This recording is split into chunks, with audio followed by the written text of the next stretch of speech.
I do sense a little bit of trust issues coming from your partner to you or you to your partner. Okay. So the energy can be vice versa. It flows both ways.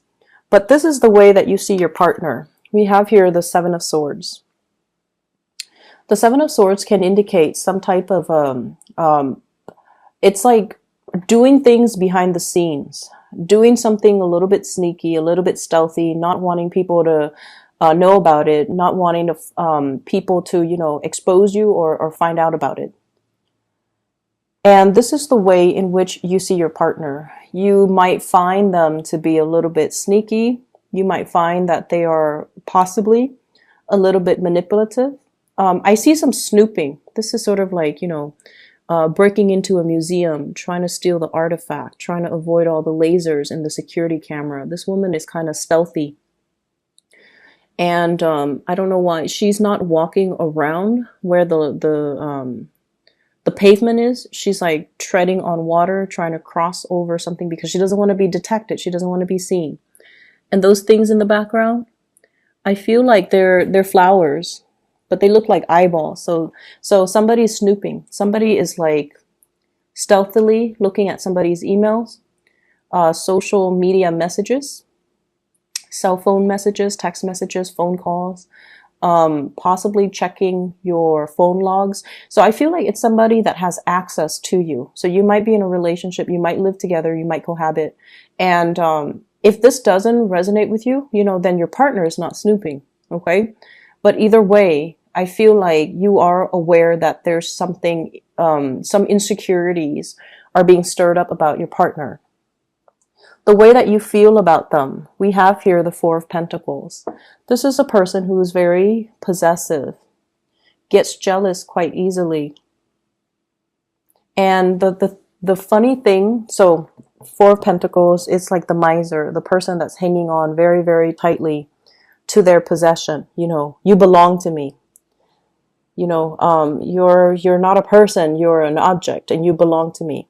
So in its worst manifestation, it could be that you belong to me. You don't belong to anybody else. You belong to me. In a milder manifestation, it could be someone who's quite jealous, who's quite possessive of you. They don't want you to go out and, have male or female friends because it stirs up insecurities within them. They might also be clinging on to this relationship for financial reasons. So there are lots of manifestations of this card. What I was going to say is people express jealousy in different ways.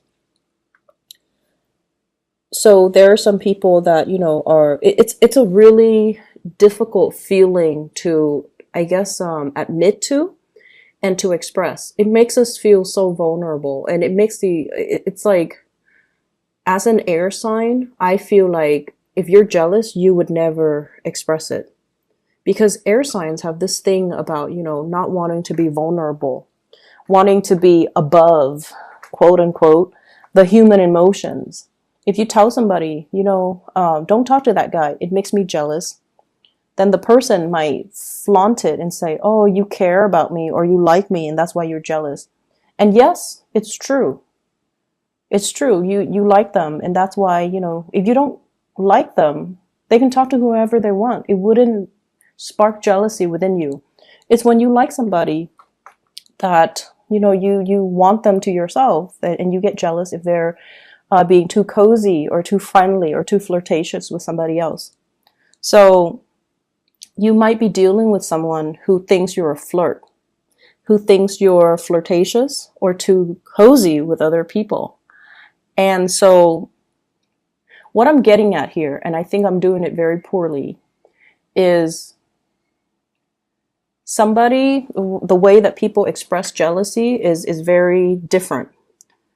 There are the manipulative kinds that, try to wear down your self-esteem. They say things to undermine you, to undermine your beauty, your achievements, your sense of self-worth, because they don't want you to leave them. And they will say and do these things that can be very, very detrimental to your self-esteem.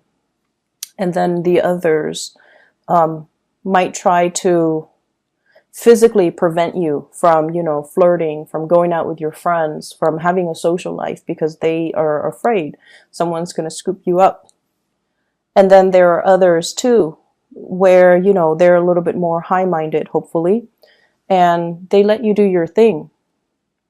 But once they've had it, they will walk out. They won't say anything. They'll just walk out. And so you might be dealing with all three of those combinations, or you might be dealing with, somebody that exhibits some of those traits. But either way, there is some trust issue. There are trust issues, between you and another person. And I feel like, they're a little bit more on the self-contained jealous side, where they are possessive of their partner, but they also believe in the sacred and the sacredness and the sanctity of a relationship. A relationship is between two people, and that's how it should be. And they truly believe in that. And so if they see you flirting, if they see you out and about, socializing with a lot of people, they won't trust you. They won't want to get involved with you. Even though they like you, they might turn you down if you make an offer because they don't trust that you are monogamous. Okay? And then there are others as well that will try to undermine you, or, will act very aloof towards you, and they might say hurtful things to you, even if they like you, because they don't want to feel vulnerable. So you're dealing with like someone who is quite defensive. And I feel like if you're in constant conflict with another person, it doesn't even have to be over flirtation and jealousy. You're dealing with somebody that has trouble apologizing. When they're wrong, they don't apologize. And it can be very manipulative. It's like you're trying to get to the bottom of an argument. You already know you already know the truth. And then, they kind of throw it back at you. And they kind of make it seem like your fault. So for example, you check their phone, you're like, who's this lady that you're talking to? Rather than answering you, oh, this is my coworker, this is my friend, this is my side woman, they throw the argument back at you, and they're like, why are you going through my phone? Right? So for those who are dealing with that, it's a diversionary tactic to throw you off. And it's because they know they've been caught. They don't want to apologize, and they're not going to apologize. So you better check yourself out of that relationship, Libra, if you're dealing with that. So either way, I do see trust issues. I see manipulation as well. And I see somebody getting very defensive when they're confronted with some wrongdoing. Okay. And it's not healthy for you to stay in this. I feel like many of you have broken up with somebody that has done you wrong. You're trying to move forward. This is the energy that you exude here, the Judgment card. This is moving forward, new beginnings. Whatever new relationship you've been praying for, I feel like it's on the verge of happening for you. But you have to release exes. You have to release past resentments. You have to release past trust issues.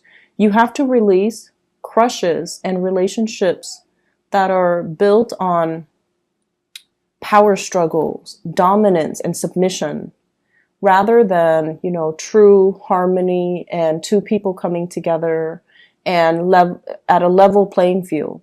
So aiming for relationships that are not about, conflict and submission and dominance and power trips and control issues. Moving forward to something healthier, something better for you, something more in alignment with your Libran, balancing the scale energy. Okay. And I feel like that's where you're headed right now. But there are still issues from the past that you need to overcome. The way that your love interest or the other person sees you, or the way that people around you sees you, we have here the Five of Wands. This indicates an internal conflict. And I just have to say this, Libras, you're very, very calm and just very balanced on the surface. But I feel like for some of you, it masks something underneath. There are times where you want to, give somebody a piece of your mind. but you don't because you're diplomatic. And there are times where you want to, kind of uh, be, it's like you're in a room in a board meeting and there's that elephant in the room nobody wants to address. You want to just, stand up on the podium and just address the elephant in the room, but you don't do it because of that sense of propriety. You don't get off on putting people in awkward situation. You're not confrontational. You're not like you're just not a jerk. You don't want to put people in bad situations. You don't want to inconvenience people. You don't want to upset, like rock the boat. And I feel like for those who are dealing with this, years and years of emotional repression can also have its detrimental impact on you, where you're kind of living this provisionary life, doing what people expect of you, and yet not being able to really voice your opinion and to do things the way that you want. And some people, it's a smart strategy to get ahead in life, like professionally, right? To be like the nice guy and to have everybody kind of look up at you and admire you.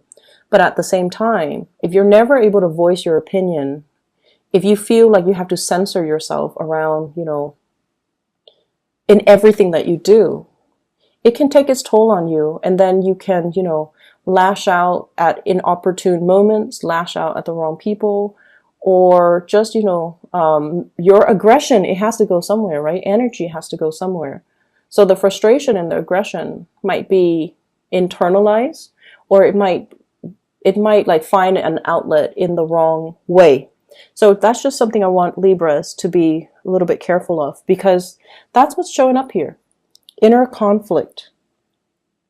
Wanting to do certain things, but facing certain restrictions. Like social propriety, social expectations. Not wanting to, rock the boat. Wanting to be the nice guy. And so we are just deliberately inoffensive. And the way that people outside look at you, you're able to handle a lot of things. You don't buckle under pressure. People can get a rise out of you, but you're kind of like the calm lake. Okay, you don't give out under pressure. You internalize everything, and I feel like it might not be completely healthy.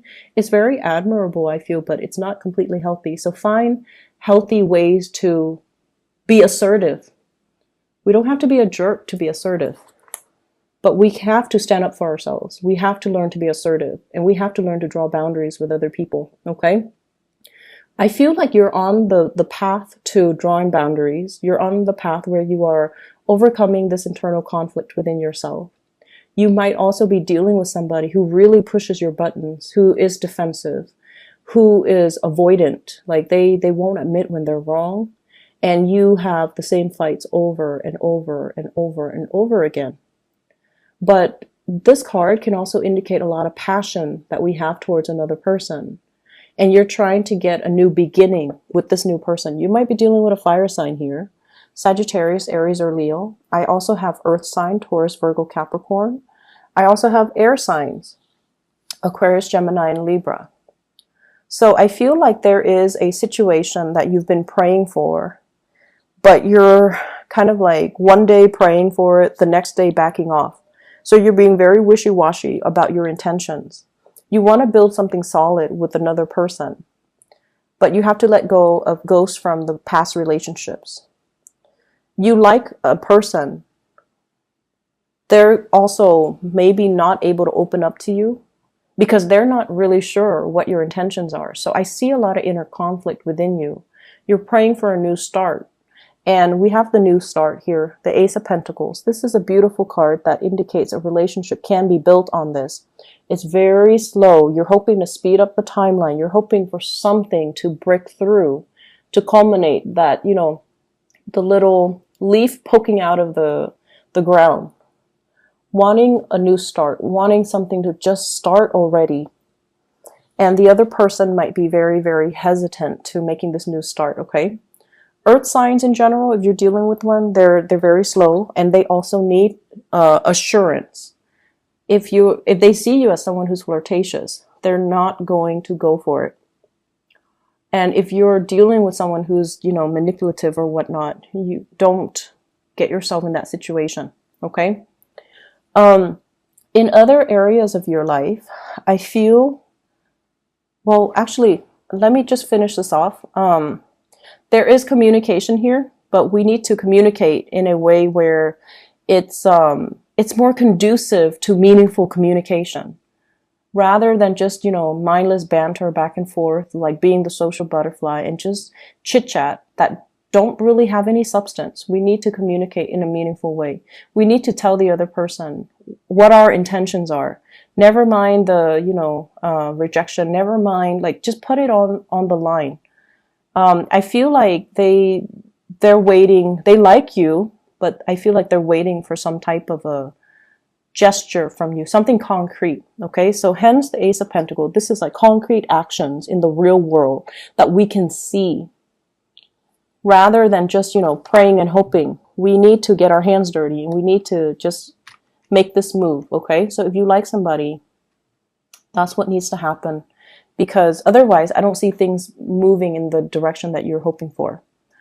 In other areas of your life, what I do feel here is this balance that's happening for you. I have here the King of Cups and the King of Wands. Okay, knowing when to sit back, knowing when to step up. It's a long process. It's a long process for every sign to learn. Knowing when to not jump the gun, knowing when to hold back, knowing when to go for it, knowing when to kind of relax and trust that the universe will take over. So this is the balance of the drive, the ambition, and the emotions. So balancing the passion, balancing the emotions. And I feel like you've got it. You've got a good balance here. I feel for many of you, there are lots of communication coming from other people to you.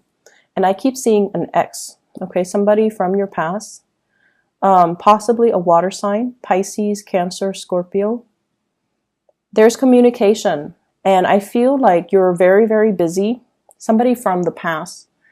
Doesn't even have to be a relationship partner. Somebody that you've known, went to school with, worked with, known casually, whatever the situation might be. They're trying to give you some type of communication. They're trying to solicit you for some type of travel. Traveling to see you, traveling together, traveling overseas. I see air travel. And I say that because of this Eight of Wands here. And I feel like they're trying to make a connection. What I'm also feeling as well is for many of you, there is this really, if you have children in particular, you've been doing a really good job raising them. You're making sure that they're fed. You're making sure that they're enrolled in extracurricular activities. You're making sure that you take them to soccer practice, that you not only drive them home, but drive some of their friends home sometimes. You're doing, like, you're going above and beyond to make sure your little ones are going to succeed in the world. And there's a lot of personal joy and satisfaction. It's almost like coming to the realization of, wow, I did not know I could love this deeply. I did not know that parenthood could bring me this much joy. King of Wands, which is a paternal figure. And then we have the Ten of Cups, which is family, completion, happiness. And it's just, emotional exuberance, especially for those who are married or who have children. You're protective of them, you're raising them well, you're teaching them things. They're achieving a lot in life because of your care and attention. So I feel overall, when it comes to children, this is going to be a really, really beautiful week. A lot of people do take their children trick-or-treating. So I feel like that is also an energy here where the fun and the excitement, everything is sparked off in a really nice way.